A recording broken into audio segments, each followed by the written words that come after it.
अध्यक्ष महोदय, यह सभा राज्य सरकार से अभिस्ताव करती है कि रांची जिला अंतर्गत मांडर प्रखंड के हेसल गुगरी से चान्हो प्रखंड के पहाड़ टोली भाया मधुकम, बरवा टोली, हर्रा, फतनई, टंगरा टोली, लेप्सर, तरंगा, सोमपारन तक लगभग 17 किलोमीटर पथ की स्थिति काफी जर्जर होने के कारण प्रखंड मुख्यालय पहुंचने एवं रोजमर्रा की जीवन व्यतीत करने में दर्जनों गांव एवं ग्रामीणों को काफी कठिनाइयों का सामना करना पड़ता है।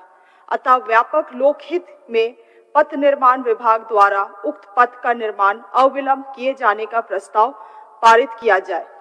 अध्यक्ष महोदय, इसमें सरकार का जो जवाब मुझे आया है, जो मेन काम है सरकार ने निश्चित रूप से वो पूरा कर लिया है। डीपीआर तैयार है, केवल 2 पॉइंट है।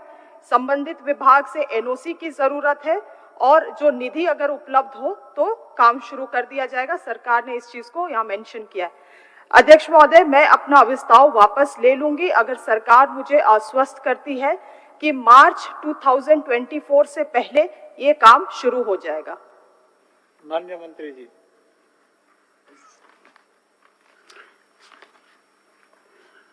अध्यक्ष महोदय, विभाग के संज्ञान में इस रोड को दिया गया अध्यक्ष महोदय, जिसके लिए डीपीआर तैयार किया भी जा रहा है और उत्तर में स्पष्ट है कि हस्तांतरण के लिए एनओसी मिलने के पश्चात और आने वाले वर्ष में वित्तीय बजट की उपलब्धता के अनुसार, प्राथमिकता के अनुसार इस पर अग्रतर कार्रवाई की जा सकेगी अध्यक्ष महोदय।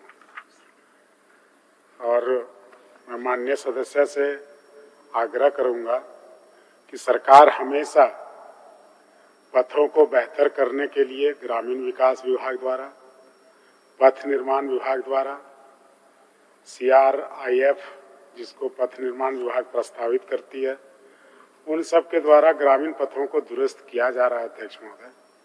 और यह पथ काफी महत्वपूर्ण पथ है और भविष्य में सरकार के किसी भी विभाग द्वारा अभी बहुत सारे ग्रामीण विकास विभाग द्वारा पैकेजेज बनाए जा रहे हैं, जिसमें लगभग 15,000 किलोमीटर सड़क की मरम्मती की जानी है। तो एनओसी इसलिए मांगा जा रहा है कि बहुत सारा पथ देखा जा रहा है कि हम लेना चाहते हैं, लेकिन वहाँ उसकी पैकेज बन गया है, निविदा निकल गया है। तो इन सब चीज़ों को भी देखना पड़ता है। कहीं कोई सड़क डीएलपी पीरियड में है, तो इस तरह की बातें, बाध्यताएं आती है और जो सड़क है इसका डीपीआर बन रहा है और विभाग इस पर आगे बढ़ रहा है और हम सकारात्मक पहल करेंगे। माननीय सदस्य को आश्वस्त करते हैं और आग्रह करते हैं कि अपना विस्तार प्रस्ताव वापस लें। अध्यक्ष महोदय, मंत्री जी कह रहे हैं कि चीजों को जवाब में स्पष्ट किया गया है, इसमें केवल डीपीआर स्पष्ट है। हमारे राज्य में ऐसे कई सारे सड़कों की डीपीआर तैयार है, मगर उसमें कितना समय लगेगा, क्या है क्या नहीं है, उसको आप अभी तक किसी को आइडिया नहीं है अध्यक्ष महोदय। इसीलिए मैं कह रही हूँ और मंत्री जी खुद इस बात को मान भी रहे हैं कि हमारी सरकार एक पॉजिटिव कदम उठा रही है सड़क निर्माण के प्रति। तो इस रोड को निश्चित रूप से 31 मार्च से पहले काम शुरू कर दिया जाए, क्योंकि डीपीआर में ही सबसे ज्यादा वक्त लगता है।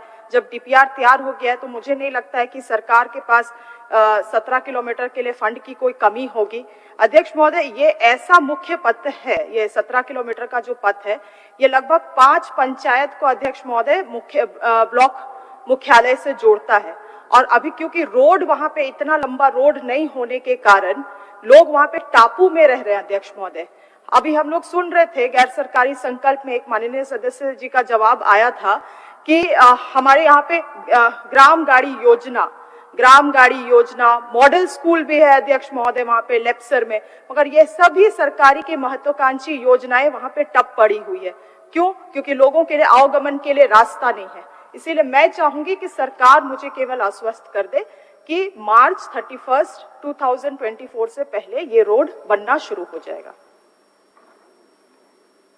अध्यक्ष महोदय, ये ग्रामीण विकास विभाग की पथ है और अनुशंसा के उपरांत विभाग का अपना एडवांस प्लानिंग, उसके अनुसार पथ निर्माण विभाग पूरे राज्य का जहां उनको लगता है कि यहाँ जरूरी है डीपीआर बनाने का काम कर रही है। तो अभी डीपीआर बन ही रहा है, उसके बाद वस्तु स्थिति ग्रामीण विकास विभाग के अधीन सड़क का क्या है, एनओसी मिलेगा और फिर आगामी वित्तीय बजट में प्रावधान के अनुसार, प्राथमिकता के अनुसार इसकी हम सकारात्मक पहल करते हुए अग्रतर कार्रवाई करेंगे। अध्यक्ष महोदय, चलिए शिल्पी जी वापस ले लीजिए। अध्यक्ष महोदय, मुझे ये लगभग 50 गांव, 5 पंचायत और 50 गांव को ये जोड़ती है अध्यक्ष महोदय ये सड़क। उन 50 गांव में लगभग 50,000 लोग हैं जिनको मुझे जवाब देना है। और मंत्री जी, हम सभी को चुनाव में जाना है, आपको भी हमें भी, तो जवाबदेही है, इसीलिए कुछ ज्यादा नहीं, 3 महीने 4 महीने का बात है, आप कह दीजिए कि हाँ 31 मार्च तक रोड शुरू हो जाएगा बस। अध्यक्ष महोदय, सभी माननीय सदस्यों ने इसी तरह के सवाल लाए हैं। अभी इसके पहले सुधीर सोनू जी का भी था, उनका भी डीपीआर बनवा रहे हैं और वहां भी महत्वपूर्ण, माननीय सदस्य का भी ये पथ महत्वपूर्ण है क्योंकि मैं भी उस पथ की ओर से गुजरा हूँ। तो भरोसा रखे विभाग पर, सरकार पर। हम जब डीपीआर बनवा रहे हैं और एनओसी मिल जाए, और कोई भी इस बात को डिनाई नहीं कर सकता है कि आपका बजट क्या है, आप कहाँ खर्च कर रहे हैं, प्राथमिकता कहाँ दे रहे हैं, आपके इलाके में पहले से इस विभाग द्वारा कितने बजट की सड़कें बन रही है। तो सबको मिलाकर चलना पड़ता है। इन सब चीजों को देखते हुए कहीं ये भी कहा जाता है कि यदि हम नहीं कर पा रहे हैं, ग्रामीण विकास विभाग उसको यदि कर रहा है, कई पैकेजेस बने हैं, कहीं कहीं तो रोड नहीं मिल रहे हैं। अध्यक्ष महोदय, बहुत सारा ऐसा जगह है कि अनापत्ति प्रमाण पत्र नहीं मिल पा रहा है। क्यों? क्योंकि किसी का टेंडर हो गया, कहीं में कार्य प्रारंभ हो गया है, कोई डीएलपी पीरियड में है, मरम्मत हो चुका है, उसका 3 साल मरम्मती संवेदक द्वारा किया जाना है। इस तरह की समस्याएं, हम भी एक क्षेत्र से विधायक हैं, हमको भी देखने को मिल रहा है, आप भी अध्यक्ष महोदय आपको भी देखना मिल रहा है।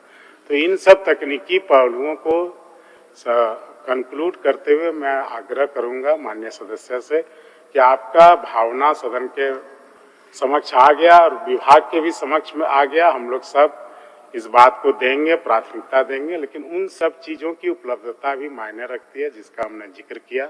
हम आपसे आग्रह करते हैं कि अभिस्ताव वापस ले लीजिए। और आ गया अध्यक्ष महोदय, मंत्री जी कृषि मंत्री भी हैं, कुछ नहीं तो एटलीस्ट उनको किसानों से लगाव है, ये मैं मानती हूँ। वहां पे अध्यक्ष महोदय इतने किसान हैं, अपना उत्पाद को भी वो मार्केट तक नहीं ला पाते हैं अध्यक्ष महोदय। इससे ज्यादा गंभीर और क्या हो सकता है? कुछ नहीं तो आज मुझे इस सदन से विभागीय मंत्री, ग्रामीण विकास के विभागीय मंत्री जी ही ये आश्वस्त कर दे कि एटलीस्ट 1 महीने में एनओसी का प्रक्रिया को पूर्ण कर दिया जाएगा, उतना भी मुझे आश्वस्त कर दिया जाए अध्यक्ष महोदय। अध्यक्ष महोदय, ये बोले उसके पहले, हम जब तक टेक्निकल बातों को दिखाया नहीं जाता, कोई यहाँ खड़े रह के नहीं बोल सकता कि एनओसी कैसे होगा। यदि उस 17 किलोमीटर में हो सकता है 3-4 पथ का समावेशन हो, और यदि नहीं होगा तो अच्छा उसको दिखवा लीजिए, उसको दिखवा लीजिए। 1 महीना में अध्यक्ष महोदय जवाब मिल जाएगा, एनओसी मिलेगा नहीं मिलेगा उतना भी जवाब मिल जाएगा विभाग से। मार्ग कम से कम प्रशस्त कर दीजिए बनने का। हम एनओसी के लिए दिखवा लेते हैं, दिखवा। ठीक ठीक ठीक। चलिए, माननीय सदस्य डॉक्टर सरफराज अहमद। अध्यक्ष महोदय, गिरिडीह जिला आज भी झारखंड के बड़े जिलों में एक है। बहुत बड़ा जिला है, बहुत बड़ी आबादी है और 14 प्रखंड, 1 नगर निगम और 3-4 नोटिफाइड एरिया इसके अंतर्गत आते हैं। ये बात सही है कि 1 सब डिवीजन से 4 सब डिवीजन बन गया, मैंने एसडीओ डीएसपी 4 हो गए हैं, लेकिन प्रखंडों का रिवीजन नहीं हुआ है। और यही कारण है कि एक-एक प्रखंड में 40, 42, 30 पंचायत है। हमारे क्षेत्र में 3 प्रखंड है, एक गांडे है, बेंगाबाद है और सदर प्रखंड का 15 पंचायत है। सदर प्रखंड गिरिडीह में पहले 41 पंचायत आते थे, कुछ चले गए हैं नगर निगम में कुछ पंचायत, और अभी भी सदर प्रखंड में 30-31 पंचायत हैं, जिसमें 15 हमारे क्षेत्र में है, 15 गिरिडीह सदर में पड़ते हैं। तो मैंने मांग की है और जो जवाब आया है कि 41 पंचायत हैं, वो थोड़ा गलत है। 30 पंचायत हैं टोटल, और आया है कि 18 पंचायत होने पर भी प्रखंड बनेगा। तो कुछ पंचायत तो ऐसे हैं, इतने दूर दराज गांव हैं कि बहुत से गांव के लोगों ने तो प्रखंड का चेहरा भी नहीं देखा है, प्रखंड पहुंच ही नहीं पाते हैं। इतना मुश्किल है जाना, और क्या होगा, काम करे कैसे होगा, वो तो अलग बात होगी। तो ठीक है, मान लीजिए कि 15 पंचायत हैं जो मैं मांग कर रहा हूं पूर्वी क्षेत्र में। तो आप जमुआ में 42 पंचायत हैं, जमुआ बगल में पड़ता है 2 पंचायत, उसका ले सकते हैं। बेंगाबाद में 26 पंचायत है, एक आध पंचायत उसका लेकर के 18 पंचायत आप करके और एक पूर्वी प्रखंड का आप नया निर्माण कर दें, तो निश्चित रूप से वहाँ के लोगों को, जिन लोगों ने बहुत पंचायत के गांव के लोगों ने प्रखंड का मुख्यालय नहीं देखा है, तो कम से कम उनको सहूलियत हो जाएगी। और निश्चित रूप से सहूलियत के लिए ही नए जिले बनते हैं, नए प्रमंडल बनते हैं, नए अनुमंडल बनते हैं, तो प्रखंड क्यों नहीं बनाए जा सकते हैं।